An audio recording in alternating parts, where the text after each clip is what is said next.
Bayo Atoyebe, our newspaper reviewer, is with us on the studios. Bayo, good morning and welcome. Thank you, Kisley. Good morning. Good morning, Kyria. Yeah, Bayo, good to see you. Thank you. And let's Good begin morning, with the Nigeria. Daily Trust newspaper for this review. Things not getting better for Nigeria, Sultan cries out. That's on page 3. Disquiet over closure of port terminals in Lagos. That's on page 20. Lead story this morning on Daily Trust. Party crisis. APC governors back Buni as founding fathers move to save PDP. It has 3 riders.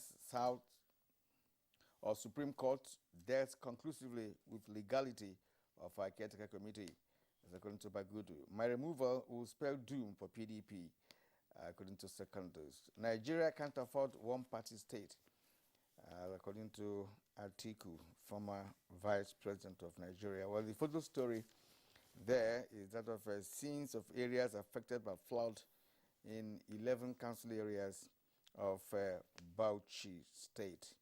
Have been inspected by the governor of that state. 8 die as flood destroys 57 villages in Bauchi. That's on page 36. Doctors strike. Federal government pays 9.3 billion naira life insurance for health workers. That's on page 7. 35 people test positive for COVID-19 in Ogun NYSC camp. That's on page 3. How bandits abducted Zamfara speaker's father. That's on page 6 of Daily Trust newspaper. Kisley. All right, I also have the Nation newspaper, and above the nameplate, I'm just trying to flag the continuation of the story, which I will get into while reading the headlines. This looks a bit tight. Straight away, above the nameplate, you have the following headlines. Bandits attack 10 councils in my state daily, says Masari. Masari is the governor of Katsina State. Lawmakers cut ex-governor's pension by 50%. No more housing provision. Now, this is for Lagos. Lawmakers cut ex-governor's pension by 50%. And says no more housing provision. Unlike the provision in the past, they will have a house in Abuja, also have a house in Lagos. Zulum and Khan officials meet today over clash. 22,000 hectare ranch inaugurated in Nasarawa. And then they have this headline, it's in quotes. Cocoyam nutrients, good to combat COVID-19. With the rider, 35 core members test positive in Ogun camp. Now, the claim is, according to the DG of Raw Materials Research and Development Council, that's Professor Hussein Ibrahim. And according to him, that the nutritional contents in cocoyam, such as digestible starch, good quality protein, vitamin C, thiamine, riboflavin, niacin, and high scores of proteins and essential amino acids are useful. Now, so, in quotes now, what we are saying is that if you can take care of diabetes, because according to him, those ingredients in those nutrients in cocoyam can take care of diabetes, then your immune system will be much higher. If you consume cocoyam, your body tends to have higher immune level that can combat the incidence of COVID-19. So cocoyam is very important because you will not fall easily to COVID-19. We also have different types of cocoyam in the first place, different species. I don't know the particular which of the species that that contains all those nutrients we were talking about. And then cocoyam also is used as a condiment. It's used as a thickener for certain kinds of soups. I've seen cocoyam powder in the shops. I think when they are prepared, is it white soup or native soup? No, well, it's more or less bitter leaf soup. It's used for white soup. White soup and bitter leaf. And even cocoyam leaves is also very, very nutritious. In fact, it's recommended to help boost women, especially when they are in maternity in other parts of the world. Especially in Ghana, it's seriously recommended. Coconut leaf. But its relationship to COVID-19 is what we're exactly. But where I come from, coconut leaf is cocoyam leaf. So actually a Cocoyam, diet, yes. you know, we have to dry it first. Okay. You have to dry it first before you can use it for soup or any other sauce you may wish to use it for. Okay. Well, let's start with the... I haven't finished, Bayo. I mean, you are Okay. jumping. Of course, it's the interest in cocoyam. Our foods are rich. Our Yes, foods are yes. healthy. I mean, we've had pharmacist Zainab join us here from the Federal Ministry of Health, where she's a director. And each time she's talking about the plenitude of foods, things that you can just have in your backyard. Yes. If we're talking about cocoyam now, by the time we start talking about bitter leaf, you can also see the many. Perhaps this is part of the reason, Kirian, we've always been saying, look, why is it that, say in Nigeria, and perhaps most of Africa, other than South Africa, we have defied the doomsday prediction with respect to fatalities arising from COVID-19. It couldn't just be sunlight alone. What else is there that is keeping us, even though we also have to be cautious? PDP crisis. Elders fail to halt Uche Secondo's removal plot. 28-member panel raised. Party chair reports rebel youth leader to BOT. Now, Rao over proposed Ekiti 19 LCDAs, that's local council development areas. One kid in Osun Bank raids. World Bank's $50 million for water projects in Kaduna and 6 others. CBN recovers 89.2 billion naira for bank customers. Oyo to repatriate beggars. Bayo. Thank you, Kingsley. Let's start with the alarm raised by the Sultan of Sokoto, Alhaji Muhammad Saad Abubakar III. He says Nigerians must get out of deception and agree that things are not getting better. The Sultan spoke during a courtesy visit to Governor Mohammed Yahya of Gombe State yesterday, and he stressed that Nigerians need to understand one another rather than tolerate themselves so that things will get better and normal. He was attending the 3rd National Summit of Peaceful Coexistence and Nation Building in Gombe. He says if government is serious in solving our socio-economic problem, then the issue of hunger must be addressed squarely because a hungry man is an angry man. He charged Muslims and Christian clerics to go back to their pulpits to preach peace and practice what their holy books prescribed for peaceful coexistence in the society. In a message to the meeting, Cardinal John Onayeka also said Nigeria is going through difficult times in terms of social integration and cohesion. The Cardinal Emeritus expressed regret that suspicious religious bigotry and sentiments seems to be the order of the day. He called for Nigerians to stay together in peace, full coexistence, side by side, through mutual respect. The federal government has also inaugurated a 22,000 square hectares of land for model ranching under the National Livestock Transformation Plan, NLTP, at Nasarawa. The project, which was inaugurated in Awe, has a capacity for 360 households and 96 pastoralists are available for settlement.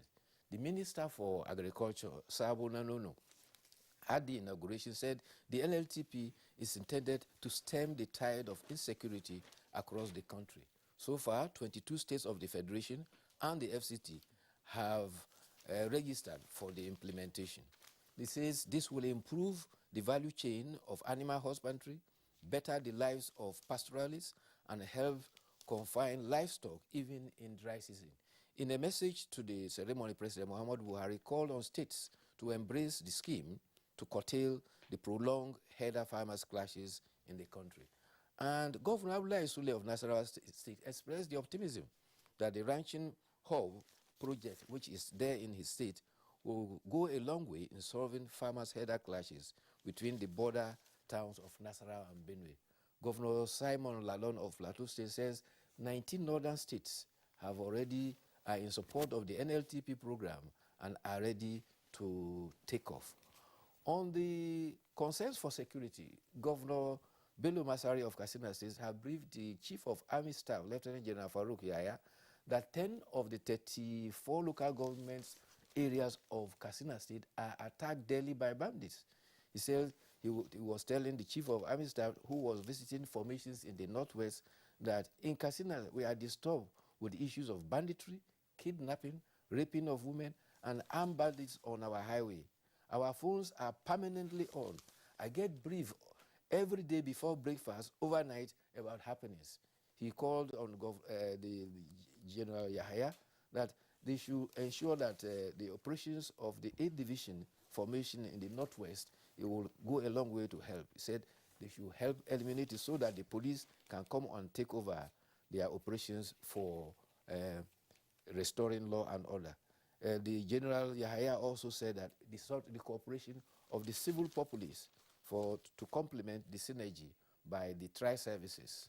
And on the political front, the People's Democratic Party held a Board of Trustee meeting, and the issue of the sacking of the National Working Committee before the expiration of his tenure, the chairman says, could plunge the party into another round of crisis.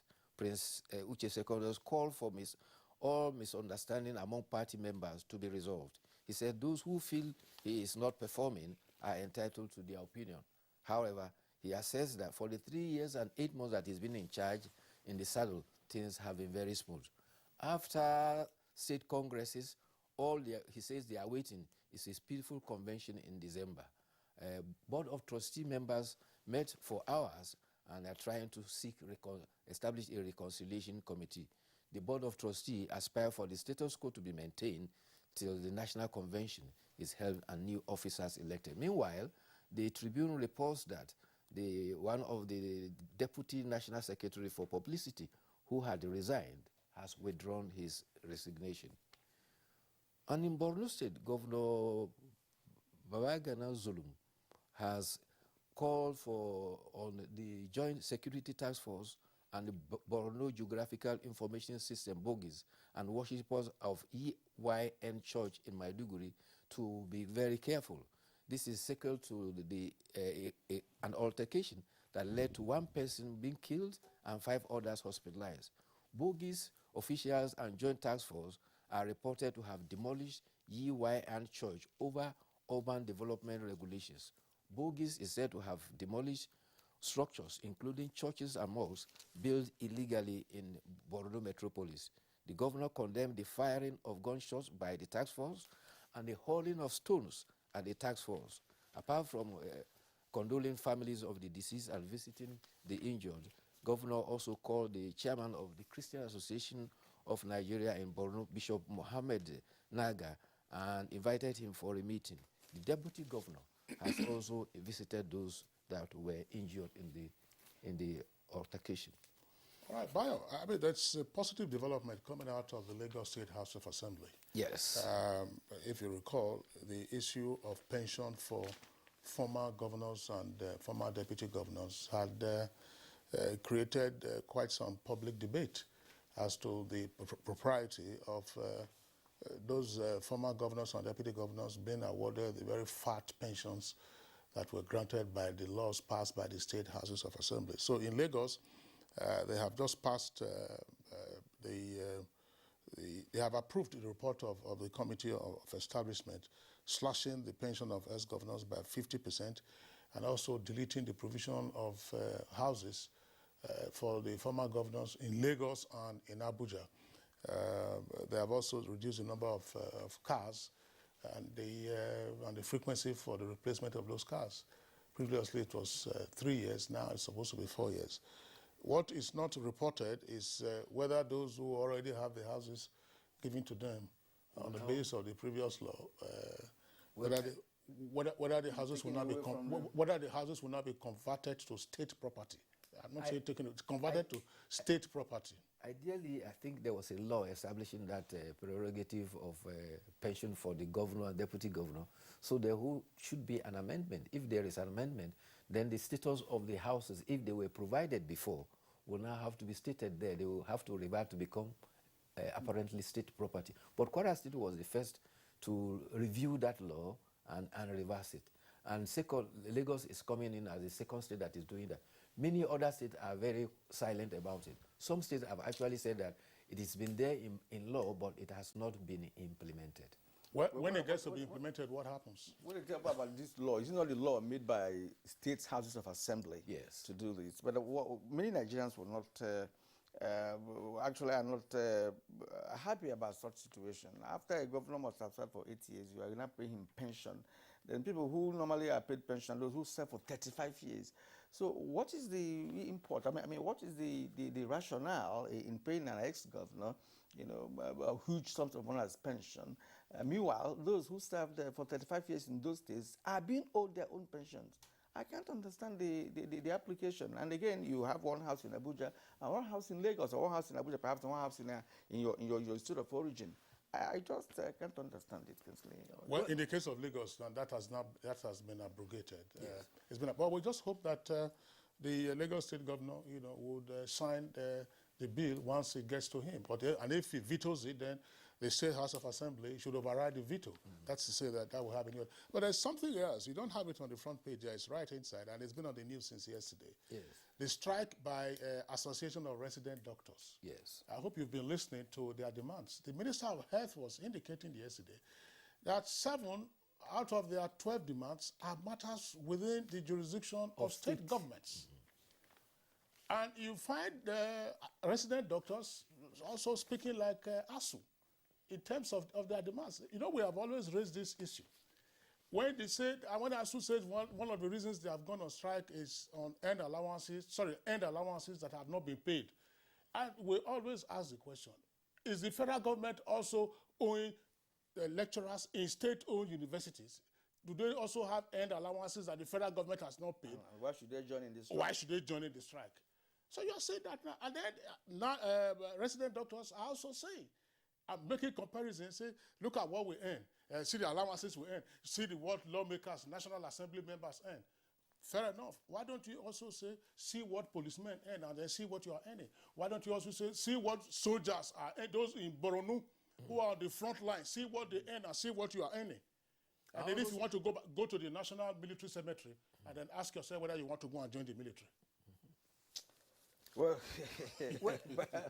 but you want to respond to that? Well, there's nothing to respond to in the sense that this vogue of holding the nation to ransom by incessant strike is undermining even the integrity of the agencies themselves. Exactly. The other time, we even observed that ASU was more radical and strike-prone than the NLC itself.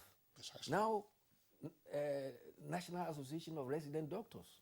I think they just resumed the other day. I wonder why they're going back on strike again. Well, we ended there. They used the language of ASU. They said that the strike was not called off, it was suspended. So they are resumed. All right, gentlemen, that's where we conclude this segment of newspaper review. Bayo, thank you indeed for being here as always. We hope to see you again on Monday when we return with a fresh edition of Good Morning Nigeria. We'll take a short break now. When we come back, we'll of course get into the matter for today, which is genetically modified organisms and foods. How safe for Nigeria? Don't go away.